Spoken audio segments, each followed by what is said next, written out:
Cash book में आज अपन जो क्वेश्चन सीखेंगे वो थोड़े से एडवांस लेवल के क्वेश्चन है। 2 क्वेश्चन आएंगे, दोनों ही थोड़े बड़े लेवल के होंगे, ज़्यादा एडवांस नहीं होता। जो आपने सीखा हुआ होता है उसमें एक आध पॉइंट आप और मिला लो, ऐसी बात है।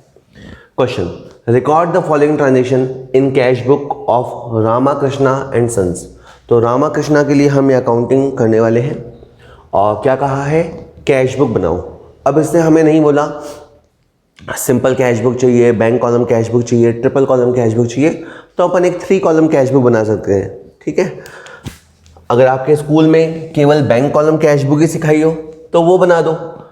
ठीक है, मैं अभी तीनों कॉलम बना देता हूँ, ट्रिपल कॉलम कैश बुक। तो 3 कॉलम से हमारा मतलब होता है कि हम कैश के लिए कॉलम बनाएंगे, बैंक के लिए बनाएंगे और साथ के साथ डिस्काउंट के लिए भी कॉलम बनाएंगे। छोटा कर देते हैं इसको। इसी तरह से इस तरफ भी 3 हो गए आपके, कैश के लिए, बैंक के लिए और डिस्काउंट के लिए। ये बताने की ज़रूरत नहीं है कि ये CR साइड है और ये आपकी DR साइड है। ओके, चलिए सबसे पहले लिखा है opening balance of cash. Cash का जो बैलेंस होता है, कैश असेट होता है, इसलिए आप DR से स्टार्ट करेंगे और आपको लिखना है सिंपली जाके to balance BD, brought down, कि ये बैलेंस पीछे से लाया गया है। ठीक है, पीछे से, अगर ये महीना जनवरी का है तो पीछे दिसंबर से ये बैलेंस लाया गया है, ये महीना फरवरी है तो पीछे जनवरी से लाया गया है, 85,000 रुपये। ठीक है, उसके अलावा लिखा है ओपनिंग बैलेंस ऑफ बैंक और ब्रैकेट में CR कोट किया हुआ है। तो आप ज़्यादा इससे बहस मत करो, इसने लिख दिया CR तो आप जाइए CR की तरफ, बाय बैलेंस BD। तो स्टार्टिंग बैलेंस जैसा बोला जाता है वैसा लिख दिया जाता है बिना किसी परेशानी के। अब ये कहता है cash paid to creditors after deducting 3,000 57,000। तो डिडक्ट का मतलब होता है काटना। हमने कैश पे किया, किसको किया, इन्होंने एग्जैक्ट नाम नहीं बताया बट उसको ग्रुप की तरह इन्होंने पुकारा कि हमने क्रेडिटर्स को पैसा दिया और कितना दिया वो अमाउंट बाहर लिखा है। ठीक है, तो आप देखो आपने कैश पे किया तो कैश गया, तो कैश तो आ गया नीचे, और आपने 3,000 काटा है किस बात का, डिस्काउंट का। कैश और डिस्काउंट की लोकेशन सेम होती है। ठीक है, और पैसा आपने किसको दिया बेटा, आपने पैसा दिया क्रेडिटर्स को। वो क्रेडिटर का नाम सोहन, मोहन, राम, गोपाल कुछ भी हो सकता है, बट अपने लिए बहुत है। अब देखो एंट्री में 3 अकाउंट हैं और इसमें जो कैश और डिस्काउंट है जिनको हम ज़्यादा कंसीडर करते हैं उनकी CR लोकेशन है। तो CR लोकेशन पे जाके आपने लिख देना है बाय क्रेडिटर्स, बाय क्रेडिटर्स। ठीक है, 57,000 तो कैश वाले सेक्शन में और 3,000 रुपये डिस्काउंट वाले सेक्शन में। ये जो डिस्काउंट होता है ये डिस्काउंट रिसीव्ड होता है। आप चाहे तो डिस्काउंट लिखिए, ये डिस्काउंट रिसीव लिख दीजिए। ओके, इसके अलावा क्रेडिटर अकाउंट भी बनता है लेजर में। अगर ये हमें बोलता ना कि ऑल्सो पोस्ट इन लेजर कि अकाउंट्स भी बनाइए, तो मैं नीचे यहाँ क्रेडिटर्स अकाउंट भी बनाता। इसके लिए आप पिछले 2 वीडियोस देख लीजिएगा। आगे, cheque paid to creditors after deducting 5,000 120,000, बिल्कुल सेम पैटर्न है। अब के बाद हमने चेक दिया है, कितने का दिया है, 1,20,000 का दिया है। चेक देने से क्या होता है, बैंक बैलेंस जाता है नीचे, तो मैंने यहाँ पे लिखा बैंक बैलेंस नीचे। बाकी एंट्री डिट्टो सेम है। वंस अगेन हमें बैंक और डिस्काउंट दोनों से मतलब है और दोनों की क्रेडिट लोकेशन हमें सजेस्ट करती है कि हमें क्रेडिट पे जाना चाहिए। तो हम क्रेडिट पे गए और यहाँ पे क्रेडिटर्स लिखा, क्योंकि बैंक और डिस्काउंट के अपोजिट में क्या है, क्रेडिटर्स है। लेजर पोस्टिंग हमने सीख रखा है। ठीक है, तो 120,000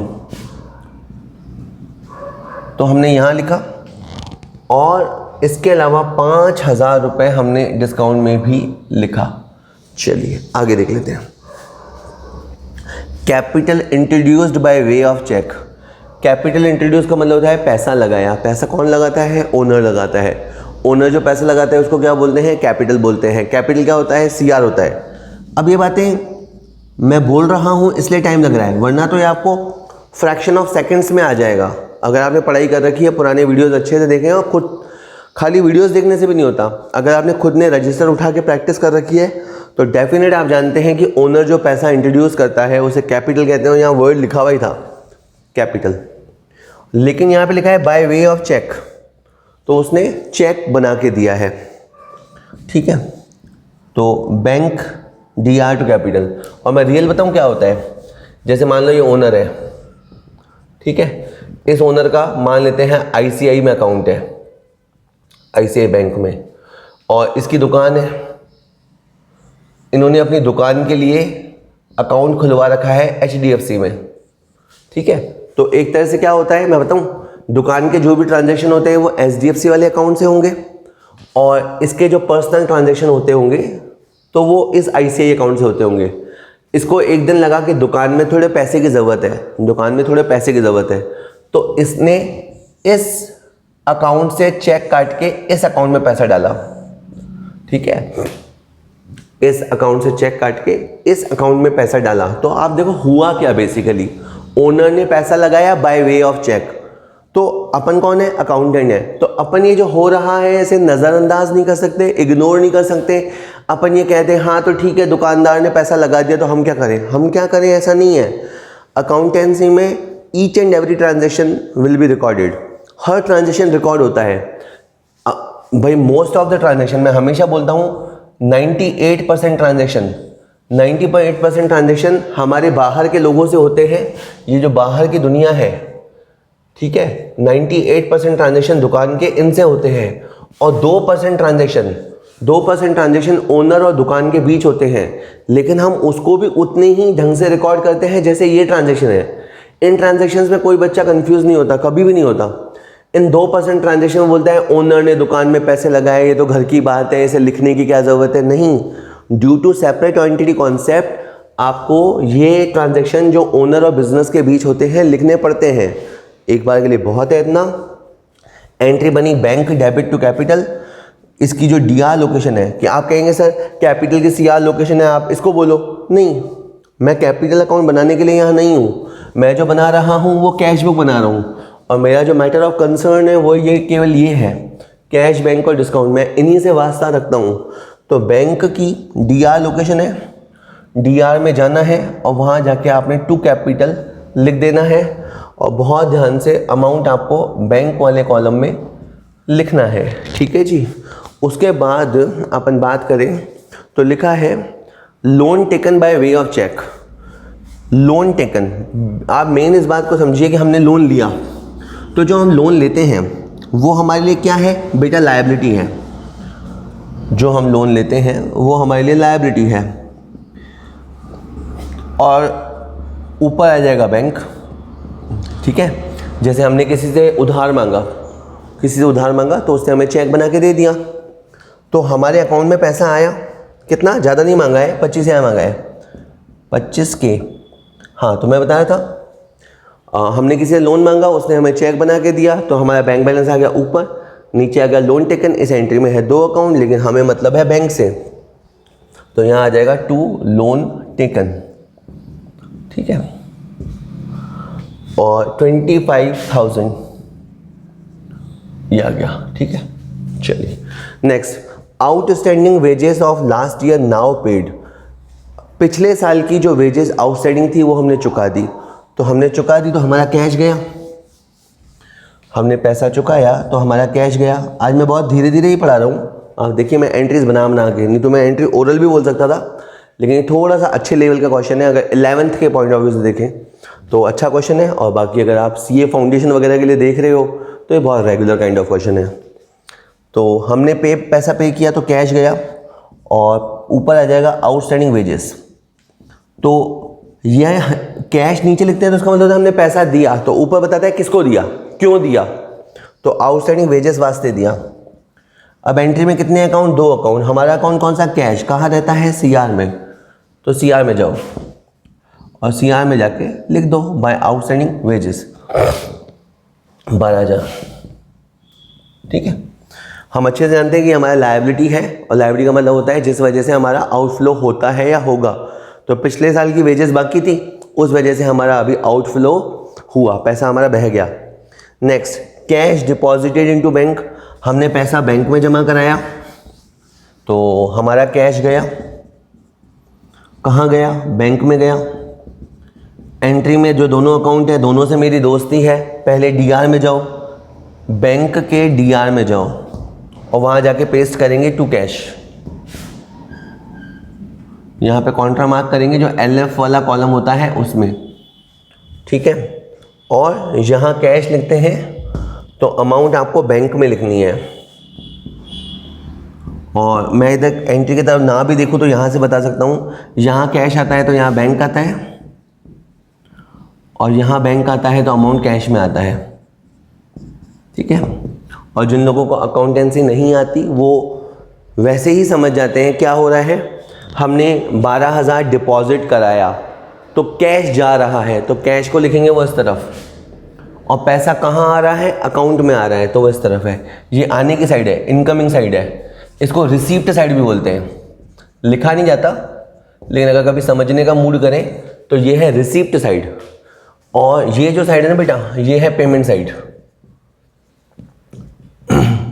और मैं फिर कहूँगा अगर आप इस वीडियो पे डायरेक्ट आ गए हैं तो पहले पुराने वीडियोस देख के आ रहे हैं। Next, cash received from debtor 86,000 after discount 4,000।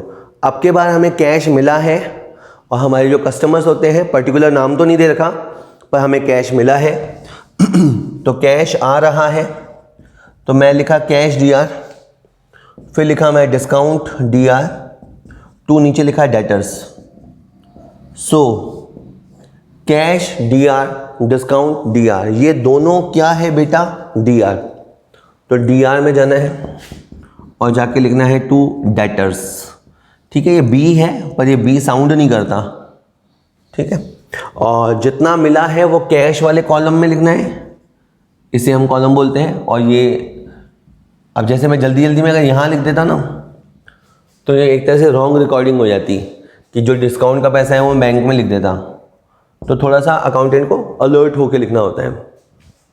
Check receive from customer bill for 70,000 और सामने लिखा है 69,000, तो यू कैन अंडरस्टैंड कि भाई बिल हमारे जो बाकी थे वो 70,000 के थे, हमने उससे चेक मांगा तो उसने होशियारी करके चेक 69,000 का बनाया, तो चेक हमें मिलेगा तो बैंक बैलेंस जाएगा ऊपर। ठीक है, तो इन दोनों में कुछ ज़्यादा फर्क नहीं, इसमें हमें कस्टमर से कैश मिला है, अब के बाद हमें चेक मिला है, एंट्री में बैंक, डिस्काउंट टू डेटर, वापस हमें डीआर साइड में जाना पड़ेगा। डीआर साइड में जाके लिखेंगे टू डेटर, और बैंक वाले सेक्शन में 69,000, डिस्काउंट वाले सेक्शन में 1,000। Next, cash cell during the period.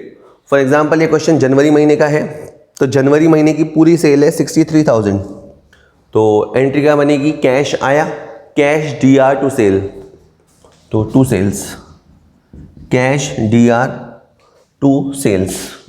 ठीक है, मैं हमेशा कहता हूँ कि अगर आपको एंट्री डायरेक्ट पोस्ट करने में दिक्कत आती है तो पहले आप रफ एंट्री बनाओ और रफ एंट्री को पोस्ट करो और धीरे धीरे समझ डेवलप करो डायरेक्ट कैश बुक लिख पाना।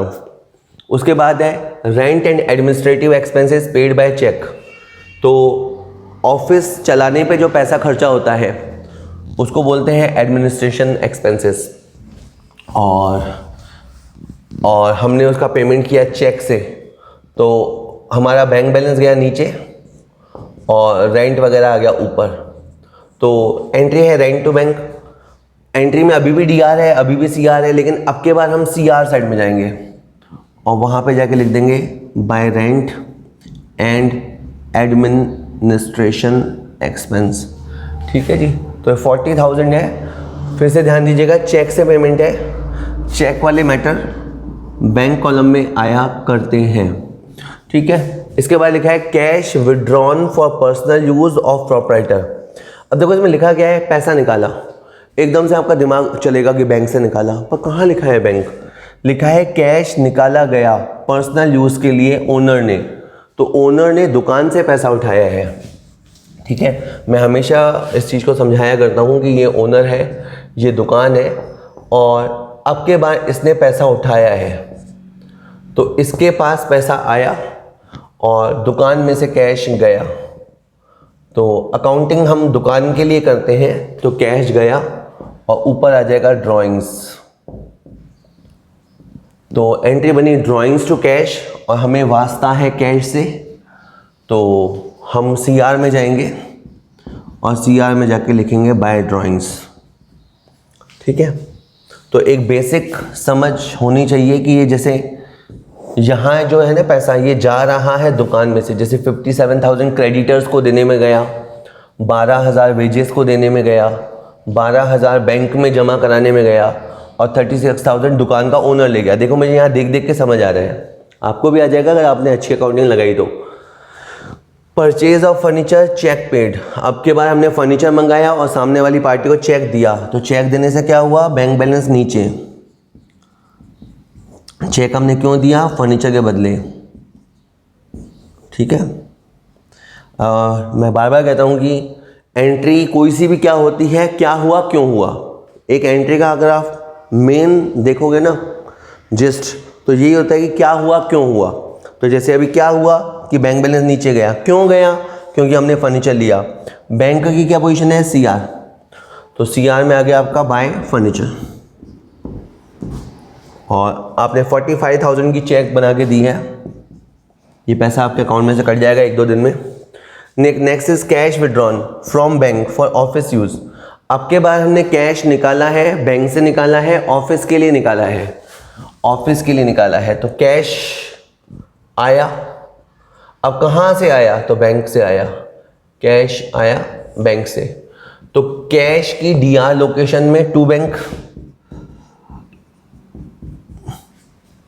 और बैंक की CR लोकेशन पे बाय कैश। ठीक है, और 10,000 रुपये कॉन्ट्रा एंट्री, इधर बैंक लिखा है तो आपको अमाउंट कैश में लिखना चाहिए। लास्ट है डेप्रीसिएशन ऑन फर्नीचर, हमने फर्नीचर लिया था और इन्होंने डेप्रीसिएशन लगाया, शायद 10% लगाया होगा, इसीलिए 45,000 का 10% 4500 होता है। डेप्रीसिएशन क्या है, लॉस है कि सर लॉस क्या, डेप्रीसिएशन की वैल्यू कम, फर्नीचर की वैल्यू कम हो गई, तो डेप्रीसिएशन को DR करेंगे since it is a loss और नीचे आ जाएगा आपका फर्नीचर।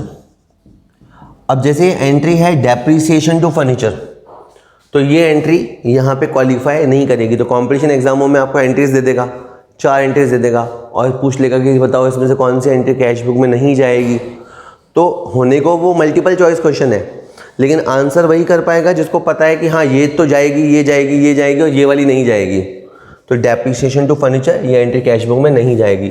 आखिरी में रैप अप कैसे करना है, चीज़ों को निपटाना कैसे है, ये आपके पास इनकमिंग साइड है। 85, 86, 171, 174, 234, 244, तो 244,000 है आपका DR साइड, है ना। सरल भाषा में इसको बोलते हैं कि इतना कैश हमारे पास आया, हमारे पास मतलब हमारी दुकान पे इतना कैश आया। 57, 12, 12, 81, 87, 117, 1,17,000 हमारी यहाँ से कैश गया, तो 1,27,000 का गैप बचा, ये साइड का और ये साइड का आप चेक कर लेना। 127,000 मेरा आया है और यहाँ पे आपको आके लिखना है बाय बैलेंस CD, यानी हमेशा बड़ी टोटल में से छोटी टोटल घटानी है, कभी भी माइनस माइनस का फिगर नहीं आएगा, बड़ी टोटल में से छोटी टोटल हटानी है और जो गैप है उस गैप को रिकॉर्ड करना है और उसके बाद यहाँ पे भी 244,000 लिख देना है जो कि बड़ा वाला टोटल था और यहाँ पे भी 244,000 लिख देना है। सिमिलर वे 110, 135, 147, 156, 216, 2,16,000 ये है आपका DR साइड, यानी इतना पैसा हमारे अकाउंट में आया। 50, 120, 170, 210, 220, 265, 265 CR, इतना पैसा हमारे अकाउंट से गया। तो बड़ा टोटल कौन सा है 265, गैप कितना है 49,000, प्लस माइनस लिखने की ज़रूरत नहीं है। तो बड़ा वाला टोटल ये रहा 265, यहाँ पे भी लिखना है 265, और यहाँ कितने का गैप था, यहाँ गैप था 49,000 का, और यहाँ क्या लिखेंगे बेटा आप, टू बैलेंस CD। ओके, और एक और बात, डिस्काउंट का जो कॉलम होता है 4 और 1 5,000, सिंपल प्लेन टोटल लगानी है, और 3,000 और 5,000 8,000। केवल अकाउंट्स में ये एक ऐसी जगह है जहाँ पे हम बैलेंस करने की कोशिश नहीं करते, इसका टोटल अपना अपना टोटल लिख देते हैं। उसके बाद ये जो बाय बैलेंस CD है ये यहाँ आ जाएगा, और ये बनेगा टू बैलेंस BD। इसे कहते हैं कि एक महीने का जो क्लोजिंग बैलेंस होता है वो अगले महीने का ओपनिंग बैलेंस होता है, और ये जो बैलेंस CD ये वाला है, ये वाला इधर आ जाएगा बाय बैलेंस BD। लेकिन ये जो हम कर रहे हैं ना इसको बोलते हैं कैरी फॉरवर्ड करना। कैरी फॉरवर्ड करना मतलब आगे ले जाना। तो कई अकाउंटेंट क्या करते हैं, जैसे 49 इधर लिख दिया तो ये लापरवाही हो गई कि सर लापरवाही कैसे हो गई, अरे 49,000 कौन से कॉलम में था, बैंक में था ना, तो आपको इसे बैंक में ही पहुंचाना है। तो ऐसे बहुत सारे सिली मिस्टेक्स होते हैं, अकाउंटेंट को नहीं करना चाहिए, करता है तो दुकान को बड़ा नुकसान होता है। चलिए,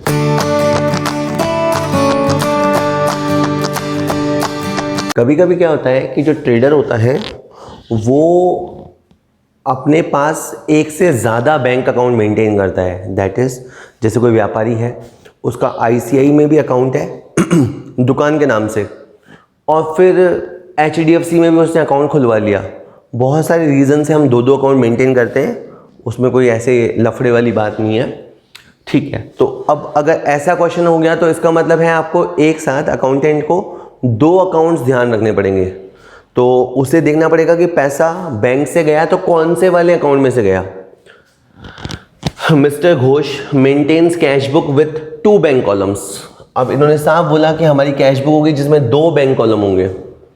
enter the following transaction of 5 May 2020 in the cash book and balance the same. तो इन्होंने कहा आप इन ट्रांजेक्शन को लिखो। ये कैश बुक केवल 5 मई के दिन की है।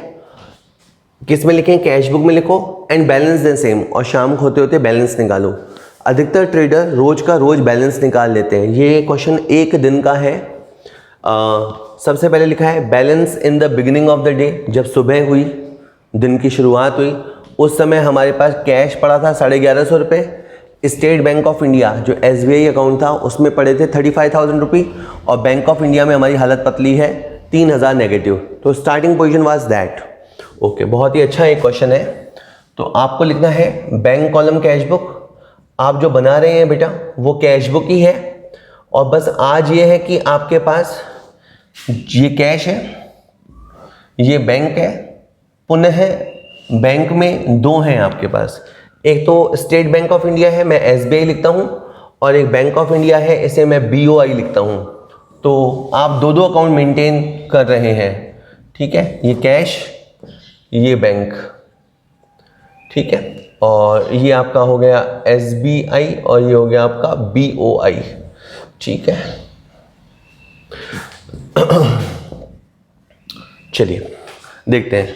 सबसे पहले जो कैश होता है उसका डेबिट बैलेंस होता है, तो आपने यहाँ जाके सिंपली लिखना है टू बैलेंस BD और 1150 रुपये। इसके बाद SBI में भी कुछ नहीं बोला है, तो नॉर्मली DR बैलेंस ही होता है।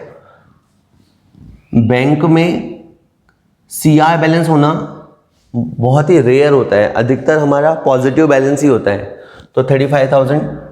और रहा बैंक ऑफ इंडिया, वहाँ पे CR बैलेंस है तो क्वेश्चन को खुद बोलना पड़ेगा, या तो वो बोलेगा बैंक ओवरड्राफ्ट इन BOI, या फिर CR नेचर बोलना पड़ेगा। तो बाय बैलेंस BD 3,000, ठीक है। तो हमने पहली बॉल को तो संभाल के खेल लिया। अब आगे है received a cheque of 5350 from Khara brothers या Khara brothers in full settlement of invoice यानी बिल फॉर 5500। तो हमने एक बिल दे रखा था खरा ब्रदर्स को या खेड़ा ब्रदर्स को, और 5,500 का बिल था, बिल को इनवॉइस बोलते हैं। हमें उनसे चेक मिला। अब चेक मिला तो जनरली देखो मैं तुम्हें क्या बोलता था, बैंक आ जाएगा ऊपर, चेक मिला बैंक आ जाएगा ऊपर, डिस्काउंट भी इसके साथ चलेगा और जो खेड़ा ब्रदर्स है उनका नाम आ जाएगा नीचे। लेकिन अब प्रॉब्लम ये है कि मुझे पता लगाना पड़ेगा कि चेक मैंने कौन से बैंक में डाला, ये भी तो मैटर करता है ना। The cheque was deposited in Bank of India.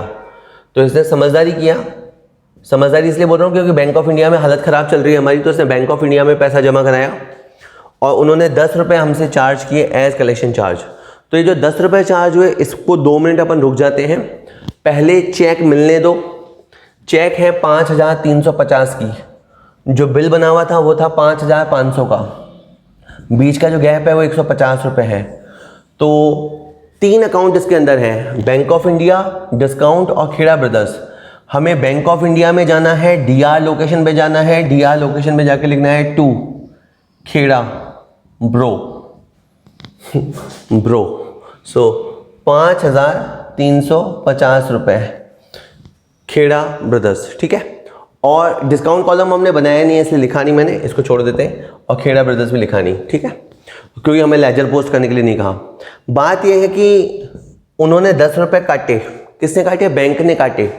तो बैंक जब 10 रुपये काटेगा तो बैंक बैलेंस आएगा नीचे, तो बैंक आएगा नीचे और कलेक्शन चार्जेस, यानी हमें पता तो चलना चाहिए ना कि बैंक बैलेंस नीचे क्यों आया। तो रीज़न क्या है? Collection charges. और यहाँ पे मैंने बैंक की जगह ब्रैकेट में लिख दिया BOI। तो BOI की क्या पोजीशन है? Credit position. तो क्रेडिट पोजीशन पे जाके आपने लिखना है बाय कलेक्शन चार्जेस, ठीक है बेटा जी। चलिए, और ये आपके 10 रुपये हो गए। तो अब आप ध्यान से लिखेंगे, आप BOI वाले कॉलम में लिखेंगे। छोटी सी बात है, छोटी सी अलर्टनेस है। इसके बाद है cash purchases 10,000, paid bearer cheque of bank of India. अब हमने फिर से परचेज किया, तो परचेज करने पे परचेज दिया होता है, और हमने जो चेक काटा, जैसे ये चेक है और वो चेक हमने बैंक ऑफ इंडिया से काटा, तो पैसा हमारा BOI में से जाएगा, ठीक है। चेक पे जैसे अगर मैं लिखूं विजय, तो ये पैसा फिर विजय के अकाउंट में जमा होगा, विजय के अकाउंट में जमा होगा। और अगर मैं चेक पे लिखूं सेल्फ, तो इसका पैसा कोई भी ले सकता है, कोई भी ले सकता है। तो ये जो सेल्फ वाले चेक होते हैं ना, उनको हम बोलते हैं बियरर चेक। बियरर मतलब जो चेक को बियर करेगा, जो चेक को लेके जाएगा, वाहक बोलते हैं हिंदी में। जो चेक को लेकर जाएगा उसको पेमेंट हो जाएगा। तो आप उसमें चक्कर में मत पड़िए, अभी आप बस ये याद रखिए कि परचेज हमने किया है, परचेज डीआर होगा, और पेमेंट बैंक ऑफ इंडिया से हुआ है इसलिए बैंक ऑफ इंडिया आएगा। अकाउंटेंट को अब हर बार अपने बॉस से पूछना पड़ेगा, सर कौन से वाले अकाउंट से चेक कटा है, और अलर्ट होना पड़ेगा। परचेज टू BOI, इसकी CR पोजीशन है, तो आप CR पोजीशन में जाओ और CR पोजीशन पे बाय परचेज करके मार्क कर दो, बाय परचेज करके आप मार्क कर दीजिए, ठीक है जी। चलिए, next is transferred ₹5,000 from SBI to BOI। ये बहुत इंटरेस्टिंग है। SBI खाते से हमने पैसा BOI में डाला, तो रिसीवर कौन है? BOI। पेमेंट कौन कर रहा है? SBI। इस ट्रांजेक्शन को आराम से पढ़ना। Who is the receiver? Receiver bank को डीआर करो, और जो गिवर बैंक है उसको क्रेडिट करो। या यूं सोचो कि SBI से पैसा गया, तो SBI तो गया नीचे, और पैसा गया कहाँ? BOI में। BOI हो गया ऊपर, तो पहले आप BOI में जाना और उसके DR में जाना, और DR में जाके लिखेंगे to State Bank of India. एक तरह से कॉन्ट्रा एंट्री होगी बेटा। अगर आप कॉन्ट्रा एंट्री का आप सेंस समझ पाते हो तो ये कॉन्ट्रा एंट्री हो गई आपकी BOI के DR में। और जैसे मैं बताऊं, इधर मैं ना भी देखूं ना, इधर मैंने SBI लिखा तो इधर मैं बैंक ऑफ इंडिया लिखूंगा, और इधर मैंने बैंक ऑफ इंडिया लिखा तो पैसा मैं SBI में लिखूंगा। ये वैसे ही कैश और बैंक वाला कॉन्सेप्ट है, इसीलिए क्वेश्चन हमने थोड़ा पीछे किया ताकि एक बार हमारा कॉन्ट्रा सेंस डेवलप हो जाए। हो गया है, रिसीवर और गिवर देख लेना, इजी हो जाएगा। नेक्स्ट इज, बस 2 एंट्री और है। Withdrew 5,000 rupee from SBI, ₹3,000 for office use and 2,000 for personal use. तो हमने कुल मिला के 5,000 रुपये SBI से निकाले हैं, तो SBI गया नीचे। कुछ पैसा तो दुकान के लिए निकाला है और कुछ पैसा पर्सनल यूज़ के लिए निकाला है। तो आपने टोटल जो विड्रॉ किया है बेटा वो 5,000 किया है, और इसमें से 3,000 रुपये कैश में आएगा और 2,000 रुपये ड्राइंग्स में आएगा। तो पहले आप कैश में जाओ, कैश के डीआर में जाओ और यहाँ पे जाके लिख दो टू SBI, ठीक है, और यहाँ पे आप 3,000 रुपये लिख दीजिए। फिर आप ड्राइंग में तो जाओगे नहीं, फिर आप SBI में जाओ और SBI में जाके आप CR साइड में लिखो एक तो बाय कैश और एक लिखो बाय ड्राइंग्स। अगर आपको दिक्कत होती है तो आप अलग अलग एंट्री करके भी लिख सकते हो। आप अलग अलग कैसे लिखोगे बेटा? पहले आप लिख दो कैश टू SBI और दूसरी बार आप लिख दो ड्राइंग टू SBI। पहली बार में आप 3,000 निकाल देना, दूसरी बार में 2,000 निकाल देना और अलग अलग फिर इसको पोस्ट कर देना, तो कोई दिक्कत नहीं है, इजीली हो जाएगा। And the last transaction is paid advance salary to manager. हमने मैनेजर को 1,000 रुपये दिया है सैलरी। अब के बार भी हमने चेक बनाया, बियरर चेक, और ये चेक हमने बैंक ऑफ इंडिया से बनाया, तो वापस एक बार बैंक ऑफ इंडिया से पैसा गया तो बैंक ऑफ इंडिया आ जाएगा नीचे, और ऊपर आप लिख सकते हैं प्रीपेड सैलरी, ठीक है। तो एंट्री बनी बेटा prepaid salary to Bank of India. तो बैंक ऑफ इंडिया की क्या लोकेशन है? CR, तो CR पे जाके आप लिख देना बेटा बाय प्रीपेड सैलरी, ओके। और बैंक ऑफ इंडिया में जाके लिखना। तो ये थोड़ा सा एक अपना वर्कलोड बढ़ गया कि अपन ने ध्यान से लिखना पड़ता है कि पैसा कहाँ लिखें। आखिर में क्या करना, कैश में तो इन्होंने एक भी ट्रांजेक्शन नहीं किया। देखो 1150 से अपन ने शुरुआत करी और 1150 पे ही एंड हो गया बाय बैलेंस CD। अब जैसे एग्ज़ाम में मैं होता तो मुझे डर लगता कि क्या वाकई में एक भी ट्रांजेक्शन नहीं हुआ। तो देखो इसमें चेक इन्वॉल्व था, इसमें कैश परचेज लिखा हुआ तो था, लेकिन फिर लिखा हुआ था कि पेमेंट हमने चेक से किया। ये भी बैंकों के बीच में ट्रांसफ़र हुआ नहीं, ये 1150 3,000 आया ना यार, मैं क्या कह रहा हूँ, 1150 और 3,000 आया भी तो है, ये 4,150 सॉरी 4,150, क्योंकि हमने 3,000 रुपये अकाउंट से निकाले थे ना वो वाले, ठीक है, ये हो गया है। SBI के अंदर 35,000 होता था, तो SBI के अंदर 35,000 होता था, और 5 और 3 8 और 2 10 10,000 चले गए तो 25,000 बच गए। आपको कैबिन में बुला के बॉस पूछेंगे कि अरे SBI में 35 से 25 कैसे रह गए, तो आप उनको बताएंगे, कैश बुक देख के बताएंगे सर है ना 5,000 तो हमने BOI में डाल दिए और 5,000 हमने बैंक से निकाल लिए और 2,000 तो सर आपके लिए निकाले हैं, तो 25,000 बचेगा, ठीक है। और BOI में आप देखो 10 और 11 13 14,010 14,010 ये तो है आपकी क्रेडिट टोटल, और 10,350 ये है आपकी डेबिट टोटल। फिर भी आपकी अभी भी CR साइड जीत गई, CR side is more than DR side.